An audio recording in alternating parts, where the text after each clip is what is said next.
Sure. All right, here we go. Welcome to the smartest people in the room. We are so glad you're here with us, and just by showing up, you are already demonstrating your very own smarts. Today, we continue our celebration of Women's History Month by featuring one of my good friends and prolific mentor to so many music tech entrepreneurs, Beth Raebeck Hall, and her friend Doug DeAngelis. Before we get started, let me take care of some business. First, to the audience, please feel free to introduce yourselves in the chat window. The reason we do these webinars is twofold. First, we want to showcase really smart people and the amazing work they do day to day in the music industry. But the second reason is a bit more nuanced. Many of you know that I am a music industry headhunter. I place music executives in roles throughout the industry. So by definition and function, I help people connect with companies. In this series, my goal is to help you make more connections, and I invite you to take full advantage of that opportunity. Specifically, I invite you to engage with the speakers and the other attendees in the chat of the Zoom. Please introduce yourselves, share your LinkedIn profile, say hello to your friends, and make some new ones. And ask questions of our speakers. We will try to address as many of those as possible during the interview itself. Also, please make sure your chat is set to address speakers and attendees. I want to thank our sponsors for without their support, we could not keep this free. I want to thank First Horizon Bank, Bufkin Baker, Four Roses Bourbon, the Fairlane Hotel, the Tennessee Entertainment Commission, Lightning 100, Tennessee Brew Works, Moo TV, Jive Printing, Project Music, and Cushmaster's brand of CBD products. So let's get down to business. In today's host seat, we welcome Doug DeAngelis. Doug began his professional career at age 18 as a multi-platinum engineer, programmer, and mixer. His studio credits featured 31 Billboard Dance Charts #1 singles with artists including Nine Inch Nails, Michael Jackson, Alicia Keys, and No Doubt. After 12 years in the record industry, he relocated to LA and shifted his focus to film and television music. He is a BMI award-winning composer, songwriter, and music supervisor who was instrumental in the emergence of independent music in television and film.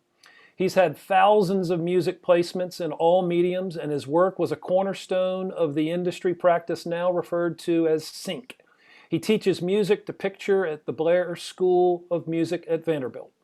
Outside of the studio, Doug is the co-founder of Black Sleeve Media and is the host of the A3E Conference, a global thought leadership summit on the future of music technology.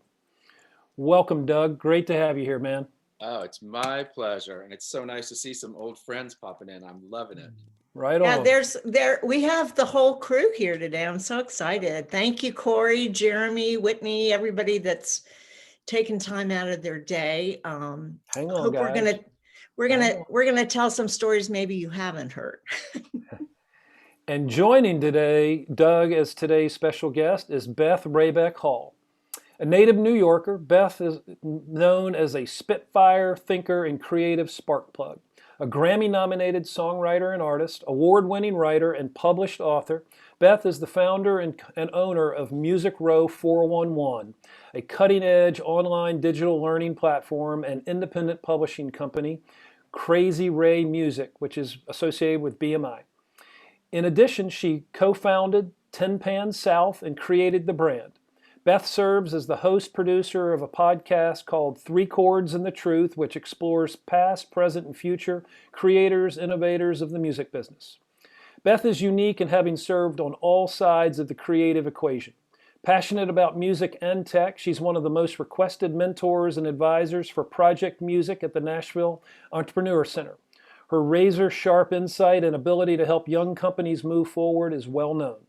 Currently, she serves as an advisory board member for TechCrunch New York Disrupt winners, Creator.app, formerly known as RecordGram, and fintech startup RootNote. Other companies she advises include FanFlex, Itty Ditty, Black Sleeve Media, Sooner, transgender startup company called Translate, and many others. Having lived in Nashville since graduating from Vanderbilt, Beth is a fierce champion and advocate of her adopted hometown and community. Please welcome these amazing guests to the smartest people in the room. Take it away, guys. Thank you. Thanks, Tom. Thank you so much, Tom. And thanks for putting these on. This is such a cool format. And I said to you before this started, it's nice to be part of smartest people in the room. It's also amazing to see a room full of the smartest people in the chat room too. So we got such Yeah, really. incredible people joining us right now. It's quite an honor to be here with all them too. So thank you all for joining us. Beth, I'm going to just kick this off for us if that's okay. Sure. So I hope you're going to tell them about you because you're pretty impressive, Doug. well, thank you. I'm going to keep it about you right now.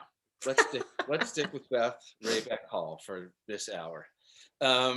So I'll give a little background on me just to sort of frame why I was given the honor of being here and doing this with you.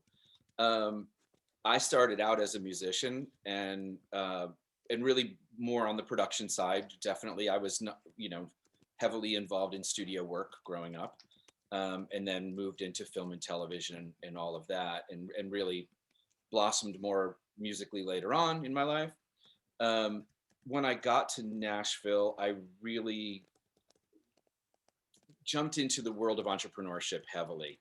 And part of, the leaving film and television music and coming here and being part of it and being part of Project Music, where I met you as a mentor, was really starting to understand and learn what entrepreneurship meant. And then once I started to understand what it meant, I realized, oh, I've been this my whole life. This is just kind of what a musician is. But then there's a lot to unpack there as far as the trajectory of how the industry's changed over the years and how we went from where we were back when I started in the 80s to now. Young artists, young musicians, they literally live in this world of entrepreneurship. So what I wanted to focus on today is your incredible, first of all, your amazing background. But What happens when you're old?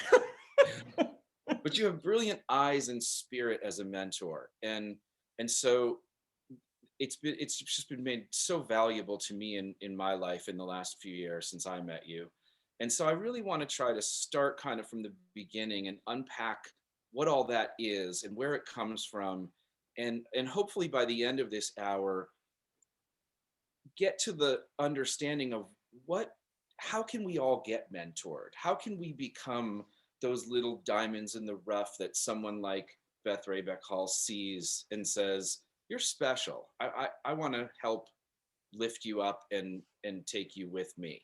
Because I think that's something everybody needs. I mean, I need it every single day. I could never get enough of it. So that's what I'm hoping we can talk about today in this discussion and kind of get some understanding of how you do what you do and what you just looking through your eyes some. Okay. Okay. First question, please. So I'll take Doug DeAngelis for 500, please. So first of all, we both come from New York. Right. I'm in Connecticut originally, but New York girl. You're a New York girl, grew up in Bronxville, right? Yes, I am. So music started young for you? Very young, very, very young. What was the entry point into it? I started playing piano by ear when I was 3. I am an 18-year classically trained musician like Peggy Dold, have a classical background. When I was in kindergarten, I started writing songs and somehow got a song published in the high school magazine. In 5th grade, I had a song published nationally with a children's record we were doing at Radio City Music Hall. I got $10 for it. That was pretty proud. That's pretty good. Yeah, hard to get that now for a record. I still have the receipt. It says $10. It's more than the last streaming check I got. I was gonna say that right now. I think it would be gold right now. And just continued throughout my life as a kid and a teenager. Doing anything and everything I could do in music, whether it was choir or chorus, or grew up going to the Fillmore East. I was eaten up. I was so fortunate to be part of the greatest era of rock and roll and pop music and singer-songwriters, the 60s and 70s, many of whom you have produced and engineered. It was just like a giant merry-go-round candy store. Everything was happening. Social change was happening. Um, it was just, I couldn't get enough of it. It obviously was in my DNA, and I just did everything and everything that I could to make music, be music. And I've been a clown since I was 3 years old. So, or I always tell my good friend Whitney, I've been on stage since I was a kid. And my mother always said I came out talking and haven't shut up since. So there you go. Nice. So, before you can learn why you need to be mentored, you first have to sort of start where everybody starts, which is you don't know what you don't know. Which is the first reason I think why everybody needs a mentor. Even when you think you know everything, it's just because you don't know all the things you don't know. So what were some of the mistakes you made at the beginning? Kind of. How long do you have? I mean, I think one of the things people tend to forget, because whether it was me in the 70s or, later, or somebody who is trying to figure this out right now, we all have a very distorted perception of reality and how people look at us and where we fit in and all of those sorts of things. So it's extraordinarily confusing. So the first thing I always tell people is, if you can speak in your own voice, you can survive in the world. And that's what we all need somebody to help us with. If you're looking for a job, you need somebody like a Tom who can take your skills and evaluate them and direct you to the right, perfect job that you would excel in and shine in. If you're a songwriter, a publisher is looking for the magic of your creativity that resonates with the kind of music they publish and promote, or artists they develop. And the same thing with, recording artists. So the first thing you have to do, if you're looking for a mentor, is sort of be yourself. And that sounds really simple, but you have to get comfortable in your own skin and not be afraid to ask and say, hey, I need some help.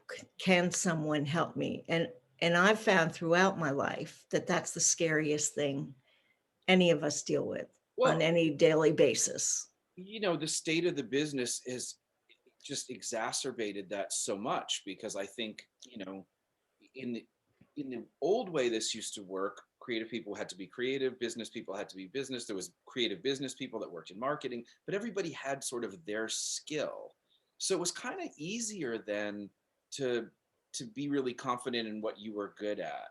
We're all now taxed to do so many things that take us out of our comfort zone constantly, that I don't know how anybody, can sort of be in a comfort zone all the time. So I think we all fall into that problem all the time. So I guess.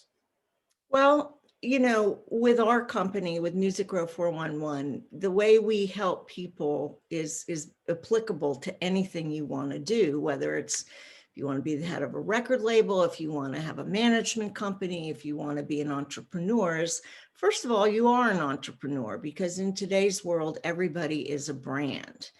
And I don't mean just taking selfies of yourself on the street corner with some new handbag or some, cool hat or something like that. That's just bullshit, pardon my French. But if you want to put yourself out there, if you want to succeed, you are an individual and you are a brand that should be known for something, which is who you are, right? So the first thing anybody needs to do, regardless of what your entry into whatever your entry point is where are you? This is what we tell people all the time. Where are you in your journey? Do you know about record labels? Do you know about management? Do you know about songwriting? Do you know how it works? Do you know the business? Do you know how it all fits together?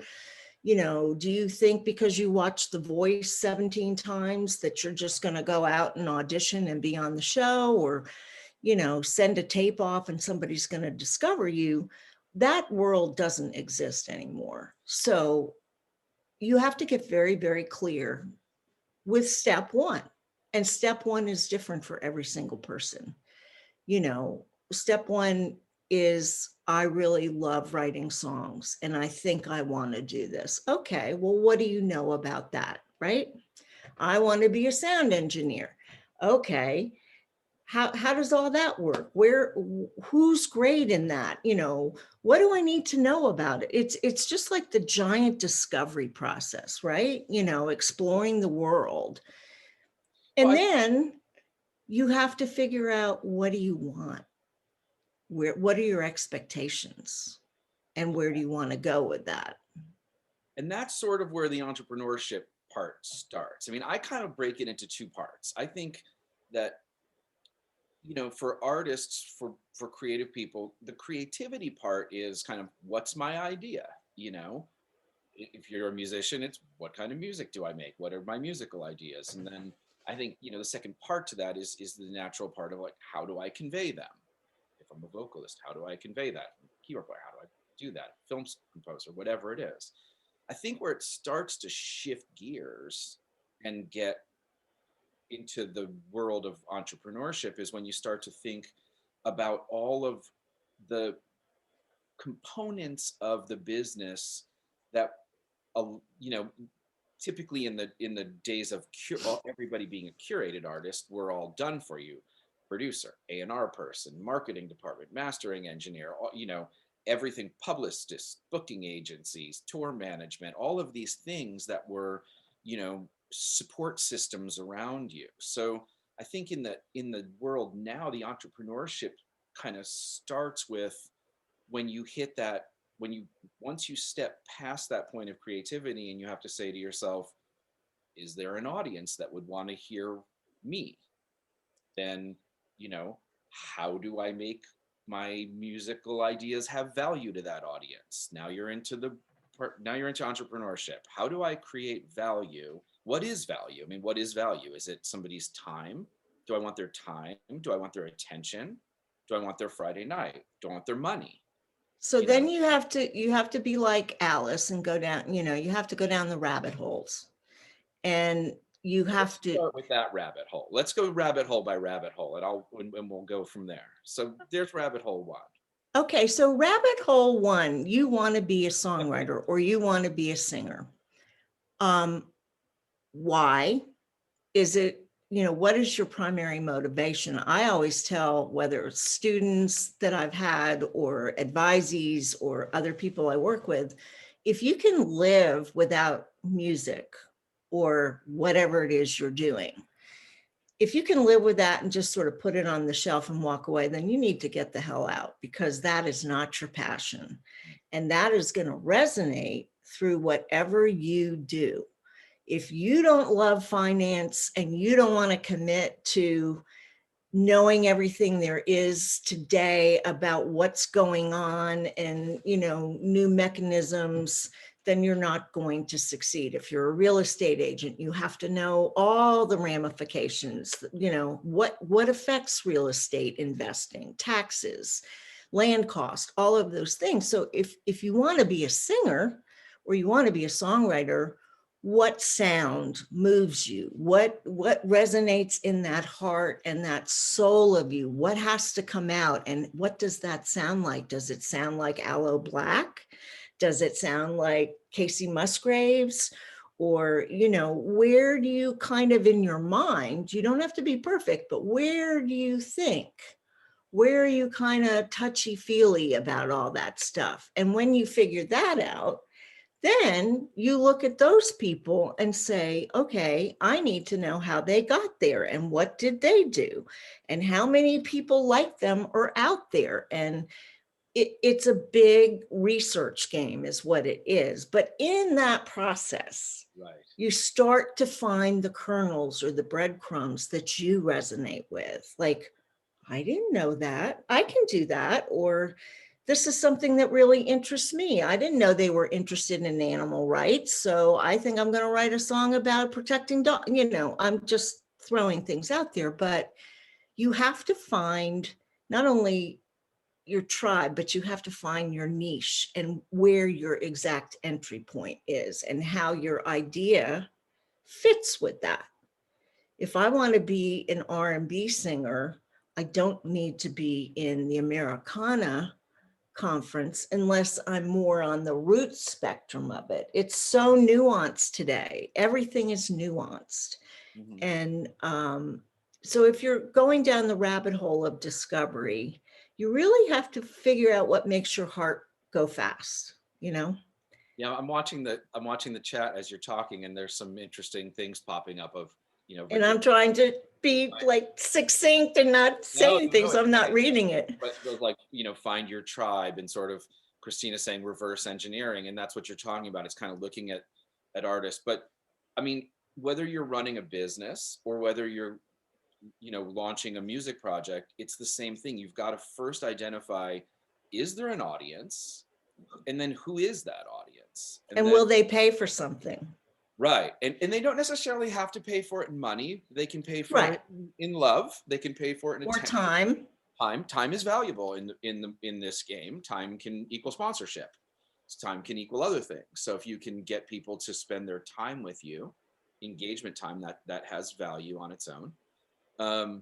Okay, But- so I'm going to throw a little, like you asked me earlier on, and I remember now that I didn't answer that question, mistakes I made. Yes. And I've never talked about this before really publicly, but I was invited to participate in a industry conference that there used to be a lot of them. You got picked to go showcase whatever, you know. So I got picked to do this, and it was right at the very beginning of my performing career.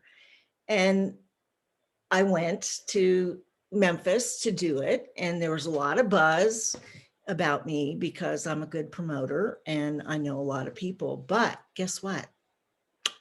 I didn't really know about, like, I had to have a stage persona, like what I look like in that artist image. So I took my kind of pedestrian, you know, my everyday person, and presented it that way. Well, guess what? That was not the right thing.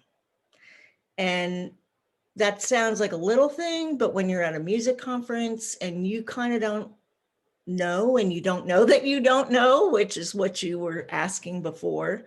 And the next day, you know everybody, and you're like, hey, how was the show? And they're like, yeah, which is the music business, you know, way of saying it sucked. And, you know, you were not there, and thanks a lot. But that's a very real thing, because people in the music business don't tell you the truth. They just don't. And in the South, it's worse because they don't want to hurt your feelings. So they always slide it somewhere else. Like, you know, rather than committing to something, go see Doug. Doug could really do something with that, you know. That's a truth. That's the way that business works in the South. Now you go to New York and they're like, you play in music and they're like, yeah, I like that one. This one's sort of okay. This one is terrible. Next. Now let's get some lunch, you know.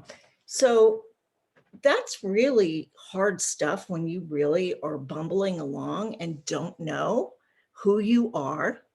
Oh, I didn't know I had to have the me in the clothes because I was just doing this all on my own, right? I didn't have a manager. I didn't have a publisher. It was just bumble along, you know? And that's why I say it's really important that you start and do things the right way from the get-go. And that's finding out these pieces. Like if you're an entrepreneur and you want to make this widget, and you think it's the greatest widget that ever was, and you spend all this time and money and research and developing this, and then you get to a place where you're going to show it to everybody else, and then you find out there are 15 other widgets exactly like that. There is the case. Yep. Well, great. And so rather than put your, you know, head between your legs or your tail between your legs, then what you have to have the tough skin or a mentor to help you say, okay, that's great. You developed this. This is, you know, you have the right idea, but what could you do that differentiated that idea and made it more valuable to the person that's going to want that, or solve A, B, and C problem instead of just A. Right. So it's always, you know, it's always cut and paste. See, That's if you don't put yourself in a situation where a mentor asks you those questions, they're hard questions. It's not fun. It's not fun being in that situation. I mean, having great mentors in your life is a huge blessing, but it's not fun. I'm just being honest. It's painful. no, It's no. really painful a lot of times. I mean, you're fun because you're an angel, but in the No, I'm from New York and I say what I like think. Tom, And I didn't know any better, so I just stuck with it and it worked. So, you know, Tom, full disclosure, is also a mentor of mine. I have a lot of mentors in Nashville, several, you know, being part of Nashville Entrepreneur Center. And Tom's events were some of the first things that I started going to when I came here. And he is a mentor to me. Tom's a mentor to everybody. And, you know, is the beginning of growth, you know, and I think that, you know, the second step of this equation is you have to figure out, I'm going to keep trying to translate between musician and entrepreneur, and musician okay. because I think we are all taxed with that. I want everybody who's here to kind of think of themselves as a creative person, but also think of their business. And if they're not working this way yet, sort of invite them into these thought processes. Because, I mean, everybody has, of course, can do however they want, but just sort of inviting them into these kind of thought processes that I got dropped into. I didn't really know what I was doing, and I landed on my head in them. But mentorship, and this is how I met you, you know, it is being asked those tough questions, but the step you're trying to get to when a great mentor is asking you those questions is, are you doing something that's valuable? And if so, then how can you adjust it to create what would be your first group, which would sort of be what we call early adopters, the people that are going to love you right away because you can connect to them. And I think you brought it up a minute ago when you said, you know, are you doing something like Aloe Black? Are you doing something like Casey Musgraves? And if it's Casey Musgraves, like, who is her tribe? Well, her tribe should probably like this if it's something that would fit their taste, right? So maybe inside there is those early adopters. But the tricky part is, once you get them, how do you keep them? And that, I think, is what good mentors start to ask those questions, and they start to try to help you refine what you're doing. How do you, when you're meeting new people and you're seeing things that people are doing, how do you start to see the process of, this is the pure concept, this is that pure creative spirit that, I mean, there's nothing more gorgeous in life than that, you know? But then you have to start to ask the question, how do we refine it, right? Well, I think one thing I always ask people whenever I meet with them is, you know, I want to know a little bit about them. And then I said, why did you decide to do this? And, you know, what made you want to do this? And then the next question is, why do you think it matters? And we all need to matter. Every human needs to matter. And when you take a risk and step outside of that shell that we all have, that protects our heart, protects our brain, protects our soul, and you go out and somebody says, why? You have to open up and let that idea breathe a little bit. And it doesn't matter if it's right, there is no judgment, but you asking that question helps somebody also identify, are they doing what they think they should be doing, or are they doing what they want to do because they believe in X, right? Right. So it's tough, you know, Doug. Everybody, I guess probably one of the reasons that people want to meet with me is I don't tell them what they want to hear. I tell them what they need to hear. Yeah. And that's how you grow. And change is not fun. Change is terrible. I hate change. Just ask my family. They're like, Mom, you don't want to do this. But, to grow and to fit into the flow or the stream of whatever it is you want to do, you have to be fluid. You have to be adaptable. Look at what the pandemic did. The whole live music industry had to change. They had to figure out how to survive, right? So there are all these entrepreneurs that have come out and they're like, okay, well, we could do it this way, or we could create this, or we could do that. And the artists and the songwriters and everybody had to adjust. So they had to be malleable. They had to be open to possibilities that maybe they didn't really want to do, right? Mhm. So entrepreneurs, it takes a long time to get something right. And I think that we live in a world of, I got in trouble for saying this one time on a phone call with the guy that actually launched them. But I think a lot of these younger people have grown up in the Kardashian world of you don't have to do anything to be famous. Well, guess what, folks?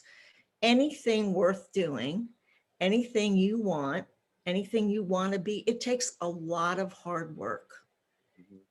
And the key to being a mentor is to keep the mentor mentee on track, but also know when they need to be lifted up and encouraged, Yep. or find something positive within what they're doing that they can expand upon and feel good about, because then it balances out the hard stuff that they in they're like, they know, everybody knows when they need to make changes or things. You can't enter into the dance of death when it comes to being an artist or an entrepreneur. Yeah, and this is. I want to just step aside for 1 second and kind of make a parallel so everybody can kind of really see why we're talking about the entrepreneurship part of this. When we started in the music industry, Beth, everything was curated. So our pathway to success was in a pathway in. Okay, we were trying to get in the door of the shrouded industry of record companies and publishing companies and these things that were a curated system of you lined up for miles, figuratively, your whole life, tried to do your very best creative work to get picked by one of them to say, hey, you're valuable to us, come in, and then we'll take it from there. And all of this stuff we're talking about of trying to figure out how to present it, trying to figure out how to market it, trying to build an audience, trying to retain an audience, all of that stuff was then their job. Right. So Now it doesn't exist. no. So we were on the way into a machine that then did that. What we're talking about now is a business where all of those building blocks are there for everyone and everyone's trying to utilize them themselves. So now it's a one to directly to many. It's human direct to audience, right? And that's where you're much more like a startup business who creating a new product and has to be instantly put out into the world with every other product and try to find a home with an audience, as opposed to being curated through a path where once you're in that door, they told the audience what they were going to like. It came through radio. Yeah. You are going to like this artist because we're not going to stop playing it until you do. And artists didn't have freedom to do things. If there's so much hybrid collaboration going on right now, that was not tolerated before. You're like, you're going to screw up our radio promotion if you're hanging out with these people, and we need to keep you in this lane. There are so many lanes now. The hard part is figuring out your lane, how to stay in it, and when you need to switch lanes, which is in the entrepreneur world what we call pivoting. Absolutely. Having to take your business and having to say, okay, I really love what I do. It's not quite connecting to my audience. I'm having a hard time finding who that is. And then having people like you come in and really scrutinize what you do and look at it and say, it's good, but you're going to have this. I've already seen this problem and I've already seen this problem. The goal of bringing people into your world like you is to be able to have people who have already seen all those problems before you and can save you weeks, months, maybe even years of time sputtering around in circles, doing something that ultimately they've already seen fail for a very good And reason and know and why. in the entrepreneur world, you listen to somebody like our own beloved Marcus Whitney, who the first thing he says in his talks when he speaks to people is fail fast, Yeah. and people don't get told that in the music industry. It's more like, you failed, we don't like you. You're not going to make money for us, or you're not going to, but fail fast, figure out what you did wrong, pick yourself up and go. Maybe that isn't the right market for you. Maybe you're trying to penetrate something and you're trying to be a live band when you should be a singer-songwriter or a duo or an acoustic act. And that is where people really are able to hear your music and resonate. If you're trying to be an entrepreneur in the tech world, like how you guys are you trying to take on like Apple or some huge company that already has bazillions of dollars and an R&D department that's doing that? No. Whatever you do, whether it's music or it's music tech or it's headhunting, it has to have a personal connection to work. Yep. That's it. Well, I see a lot of people in the chat kind of talking about the kind of 10,000 hours model and those things. And there is a lot to be said for that. And I totally agree with everything everybody's saying. I also think, though, in this time, Michelle Schock said, Doug did the time. Go, Michelle. You didn't hear us, but we were shouting you out as one of the most brilliant minds that is living proof that you are a stellar artist, original human, and you're on top of things and you always know what's going on and you always inspire people. So if you don't know who Michelle Schock is, you go look her up and listen to her music, because this woman is the voice of change. real deal. Thank you for being here, Michelle. That's awesome. Yeah, I totally. So, I recognize that. I think we're in this weird time, though, right now, where what you learn in the world of entrepreneurship and how you have to apply that to music is you realize that you may have to make change. And so I think it's important to start to spend 5 of those 10,000 hours meeting your audience and talking to them and hearing them and bringing them on, like finding out a way to bring them into your world, not expect you to just be in theirs. This is not a business anymore of you just love me and I sit here and I get on a stage. I'm loved. That's my job. I'm loved. That's not what this is now. And I think a lot of that time really needs to be dedicated to exploring who your audience is and what they feel and what they think, and learn just like it is with your customer. And that's where that parallel again comes to entrepreneurship. It's I remember saying to Jane Allen, who's the new CEO over at the Nashville Entrepreneur Center, when the first day I met her, that entrepreneurship kicked my ass because there was this basic primary thing that I had never experienced in my life. I always lived and worked under the notion that, if I was brought into a room to do my job, I should know my job was to be the voice of that particular thing, whether it was producing a record, a soundtrack, whatever it was. I should know what I feel and I should stick to it. That was my job as a creative person, as a creative professional in that room. There was one of me and there was one of several others. There'd be, people doing all different roles, but that would be my role. I wasn't supposed to walk in and say, I don't know. I wonder what everybody else thinks and our customers all think. Maybe we should, I don't know what this record should sound like. Maybe we should just go outside and ask a bunch of people what this person's record should sound like. They would have laughed you out of the room. fast forward to now, we live in a very different world, and that's in the world of entrepreneurship. For me, when I started Black Sleeve Media, and what I do at the Entrepreneur Center, it was like, wait, I'm supposed to find out from my customer what I do? Like, they're supposed to.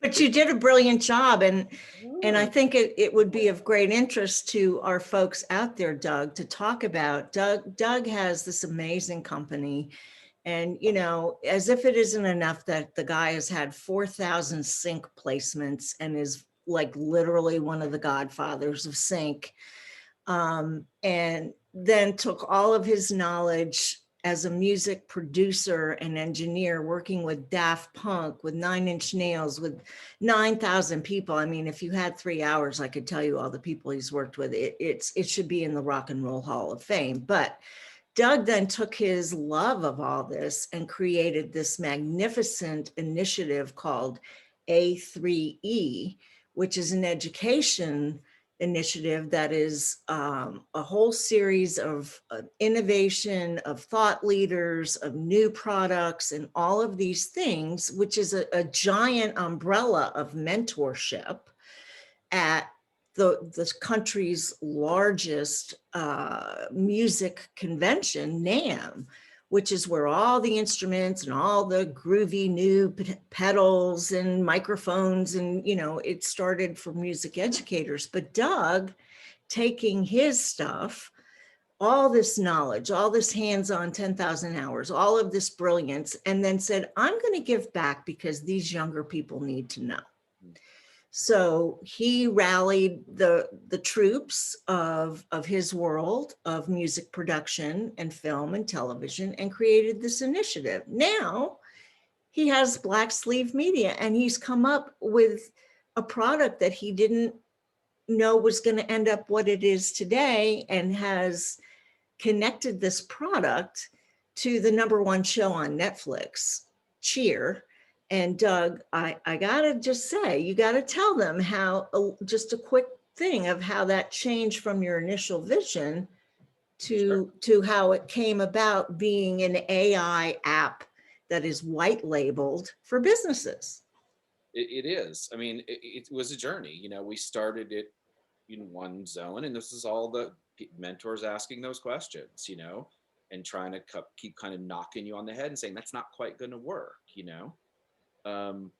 But ultimately, what we, through a lot of pivots and shifts, we wound up sticking with the original concept, which was applying the monetization model of gaming, of how does an audience spend money in gaming. They unlock things. It's an interactive process of they spend money to get farther and farther and farther engaged in having fun with it.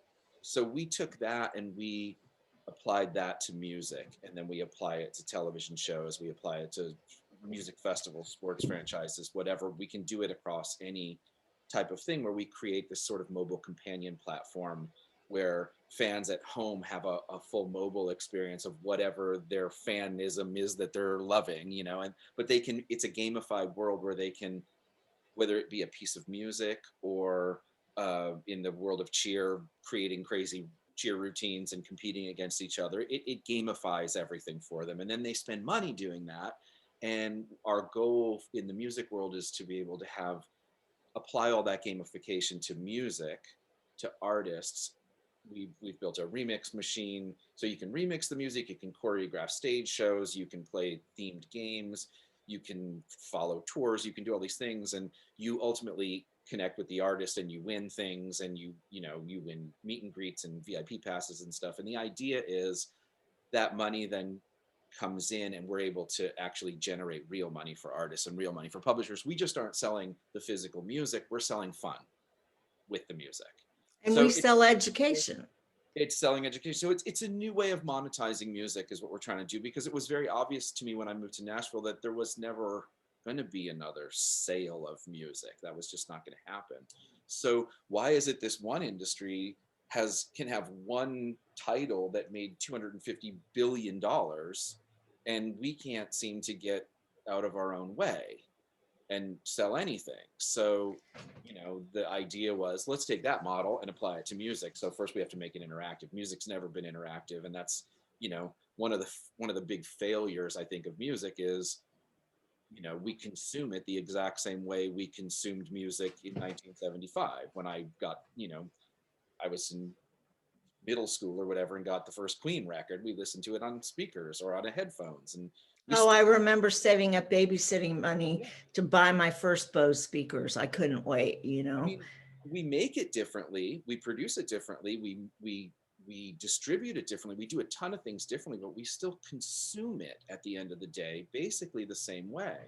In the video game world, you know, if you think from Pong back then or Asteroids to now watching kids play Madden football, and you walk in the room and you don't even know, you know, you're not even sure what they're doing. So Okay, well, since you brought that up, I want to just interject a little tidbit of why our company is different, because it goes back to the education. Beth, I'm going to And turn my camera off for 1 second. Keep talking. Don't, so, don't mind me. no, okay. So for creators today, people who want to be songwriters or bands or duos or even aspire to careers in the industry, the most important thing you can do for yourself, and this is what we teach in a very basic way, is you have to know what is going on, because it today, unlike the days when I was coming up in the business or Doug was coming up in the business and everything was quite static. Record labels dictated things, publishers had their role. Now it's all merged and it's all combining and reconfiguring and bought and sold and bought and sold. So one of the things you have to do as a creator, as a person, as a songwriter, is you have to be an entrepreneur that knows what's going on.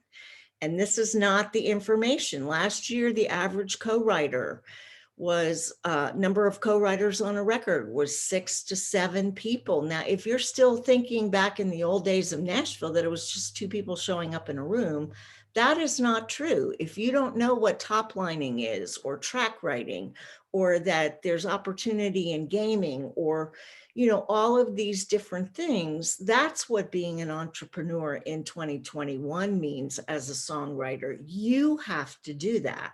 And people expect you to do that. So what we do is teach you where to start and how to do that, so you're not wasting all your time. Back to my analogy of not wearing the right clothes, which is really embarrassing, but oh well.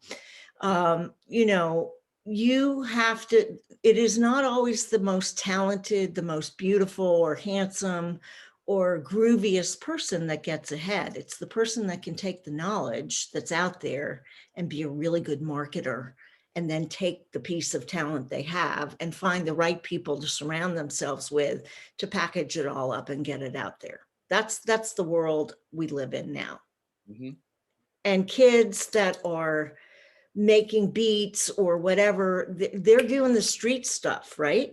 They're getting things out the way that back in the days of hip hop, when those creators were selling stuff out of their trunks and selling hundreds of thousands of records before the record labels woke up and said, oh, this is a thing. We can monetize this. We'll get them in, you know. You have to know, you have to be on top. It is a daily requirement on top of everything else you're doing. Read one article, do one thing, read something, listen to a thought leader, listen to a podcast, but get a kernel that you can take away and digest and apply for yourself. And that's what we do with our courses. Our courses are the connective tissue. There are lots and lots and lots of great institutions, collegiate programs, all sorts of things that will tell you how to write a song. We teach you how to be an entrepreneur in the business and move forward faster, not waste your money on a bunch of stuff that doesn't apply to you or whatever. And our mission is to enrich the ecosystem of the entertainment business with knowledgeable creators who feel good about themselves, who are going to develop good mental health practices in their creation process, who are going to seek out mentors, who are going to, you know, it's a scummy, I always say it's a scummy shark infested business, and anybody's crazy that wants to be in it. You know, it's a disease we all have that we want to be in, and you don't get rid of it. But there is help now. There's never been more access to good information, to good people, to Tom Truitt series, to, you know, music tectonics, to the Americana Association. There's so many things. You just have to know where you want to be, and then people can direct you to those resources and give you a plan of action. We help you develop a blueprint that's really easy. And, you know, today you have to do that. And it doesn't matter if you want to be a lawyer, you have to do that. You know, you have to be a rainmaker. It used to be that you'd go to a blue chip firm and stay there for the rest of your life. That's not the way it works now. No. And the truth is, you know, kind of the final piece to this whole entrepreneur parallel with artist, being an artist, is that, you know, the kind of the final piece to the puzzle when you're building a business is to be able to grow it and scale it, right? You've got to start it. You've got to get your early adopters. You got to convert them into real customers. You got to grow that, right? So growing your fan base. But then ultimately, I think the modern world, you've really got to grow that fan base, or your, you know, what would be your customers. They're people that have to spend something on you: time, energy, love, money. You've got to grow that, scale that to a large enough audience that you can, in the entrepreneurial, we call it exit, right? Sell it. In this case, as an artist, that perhaps is signing a record deal, right? You're now, because what you're ultimately doing is you're signing that audience over to a larger company. And I think a big part of what record labels do nowadays is they look to sign audiences. You know, your job as a young artist in this whole concept of the parallel to entrepreneurship is to grow this thing, to build this audience large enough where it has enough value that a parent company would walk in and say, I want to buy that audience. That's a lot of eyes. That's worth us buying.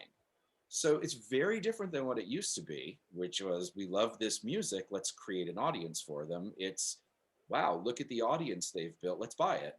And let's bring it under our umbrella and have a bigger audience and a bigger audience and a bigger audience by every one of those they do. So your job is really to scale that and grow that and build that. So what, Beth, what do you look for when you, what just looking through your eyes, like what makes you what sparks you when you see something that you think is on the right path and you want to get involved? Because you do two things. You ask a lot of tough questions, tell a lot of stories, but we won't count that one, but that's the side. And you connect. You're an amazing connector. You're one of the, I mean, I don't want to say you're one of the best. You're the best connector I've ever met in my life. Thank you. You are the single best connector I've ever met, of being able to look at something and say, I just was at this thing. They were talking about something that was relevant to this. You need to meet them. I'll make that connection. Because most of us are terrible at that. So what is it that sparks you to do that? And how can artists put that spark out for people?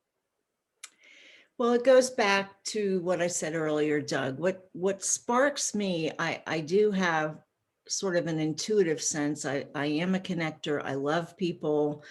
I've loved people since I could toddle around. That's just kind of my thing. You know, I am fascinated by people, by their ideas about who they are. I'm a curious George. I always have been. And genuinely, there will be something, some little kernel of, wow, that's really cool. I haven't heard of that before. Or this person has a different view of something, or they are genuinely interested in X. And it sort of is a magical, ethereal process that I go through, but it's a gut instinct. I can tell, number one, is this person, I will not tolerate arrogance, you know, goodbye, thank you. Enough of those people out there. Does this person want to learn?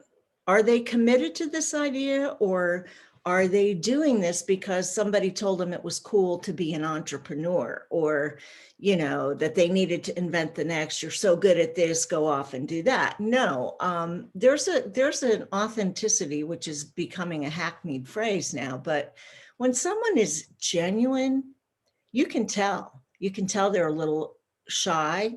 They might be introverted. They're nervous. It's kind of like you get that they're behind their face going, God, kill me now. I really don't want to be having this conversation. Yep, they sure are. And it's just a spark. There's a spark. Everybody's got a magic spark. Everybody's got a unique gift to share with the world. And in the role of a mentor, connecting, like I knew those Recordgram guys the minute they walked in the room for the EC, that first night of Project Music. We were each other's people just because of the kind of people we are. We connected, it happened. I was tough with them too. And now they're like, they're huge, they're global. But it's the same thing with Root Note. Those guys have worked so hard and they are so real. And they, after 5 years, they are now a SaaS product that is blowing up in the fintech world. But you know what? They were real and they had the right balance.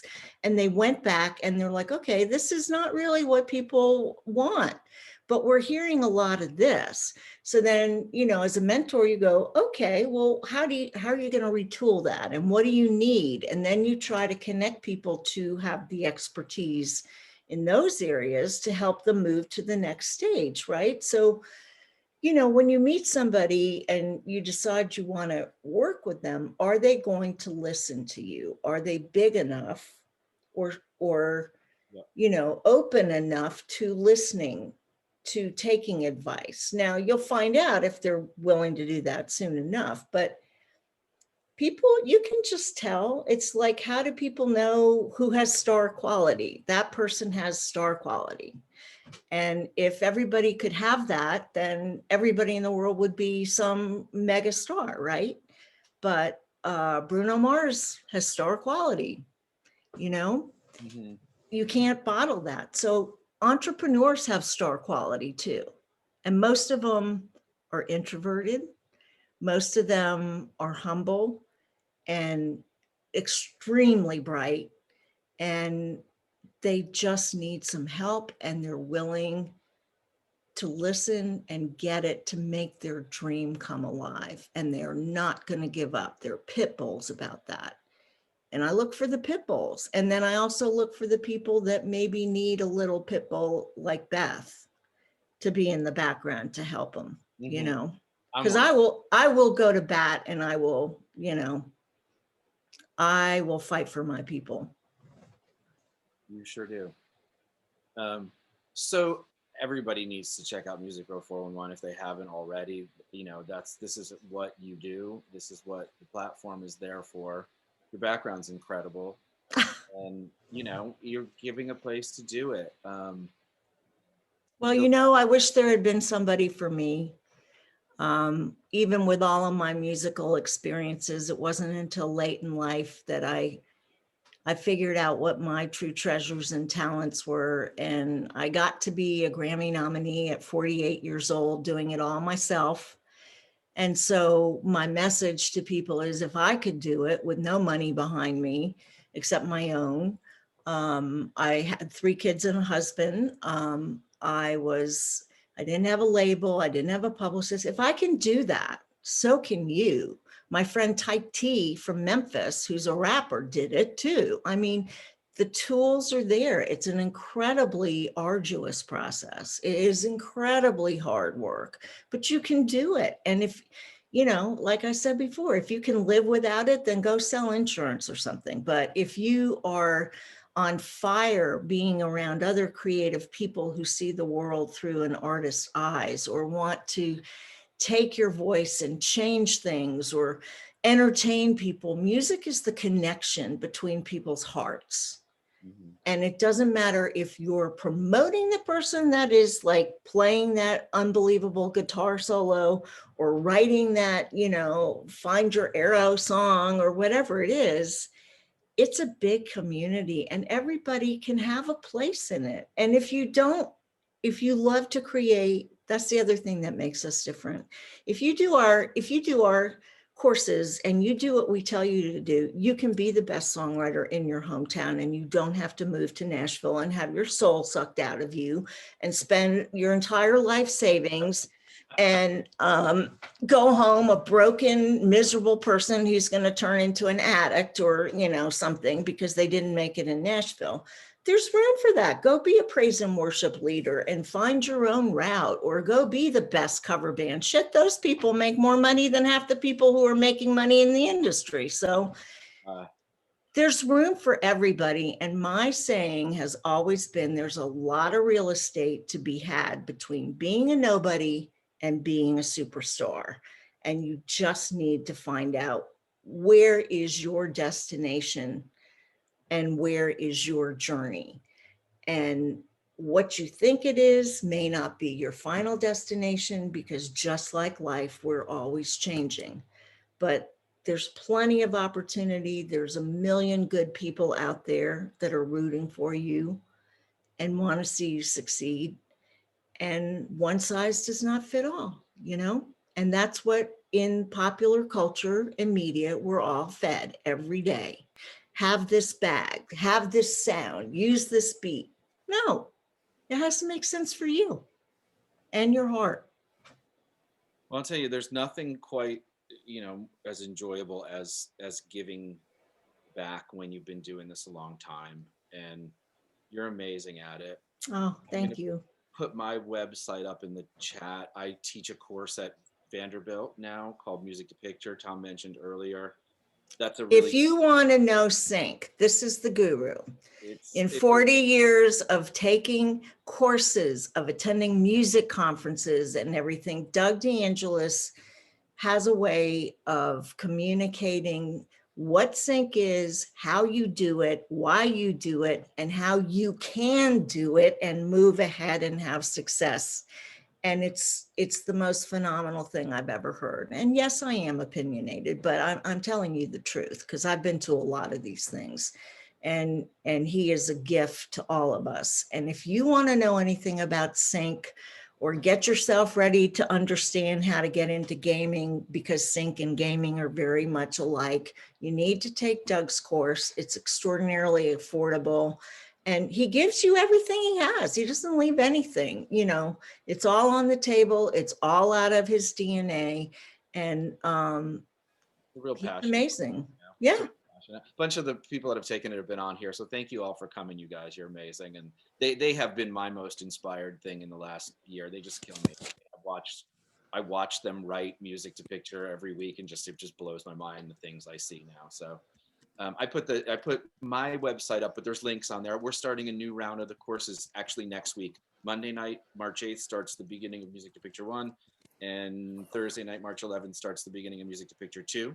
They're both amazing. You can go on soundtrackproduction.com, and there's links to both. And there's also I have a little free ebook on there you can download that'll kind of give you a head wrapped around how we talk about sort of seeing music through filmmakers' eyes and understanding how this really works. It's not about metadata and follow your dream and any of that crap. It's a hands-on course of what it's like to be in the edit bay in Hollywood for life, when work with directors and music supervisors, and how to really handle that craft and become a resource. So, and the other thing, I'll just, shameless self-plug here, but if you want, it's very easy. If you go to our webpage, there's a thing, Yes, I Want to Get Better. We'll send you a guide about avoiding songwriter and demo mistakes. And then you will get the information. We send out Freebie Fridays every week that are tips and tools and updates about what's happening in the industry.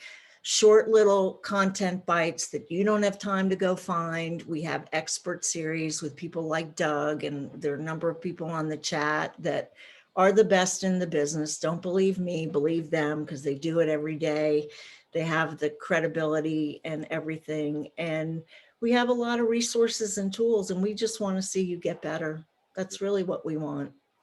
Awesome business. Just want everybody to be, have the chance to be everything they can be. So, and then you'll get really great, and Tom will get you a job. Boom. And we wrap. Well, guys, let me jump in here and say thank you very much for once again proving that I'm right, that I can bring the smartest people into the room with you two. This has been awesome. Beth, I called you the high priestess of music mentorship. Oh, sweet. Thank you. I Well, like crowns. I like crowns. I'll borrow one from Whitney. Whitney and I will wear them both. Well, Doug, thank you for being so awesome, and I Thank you, can't wait Doug. to see what happens with Black Sleeves Media and the platform. That sounds very exciting. Thanks for sharing the update today. Thanks. Folks, earlier in the chat, I posted next week's 3 events. We're doing 3 Tuesday, Wednesday, and Thursday. We're doing more this month because there's so many incredible women that we want to feature on this platform. And so Tuesday, Wednesday, and Thursday at the same time, please tune in. And with that, I'm going to say, please be nice to each other, wear your mask, and get a shot as soon as you can. Later, folks. Thank you. Thanks, everyone. Bye.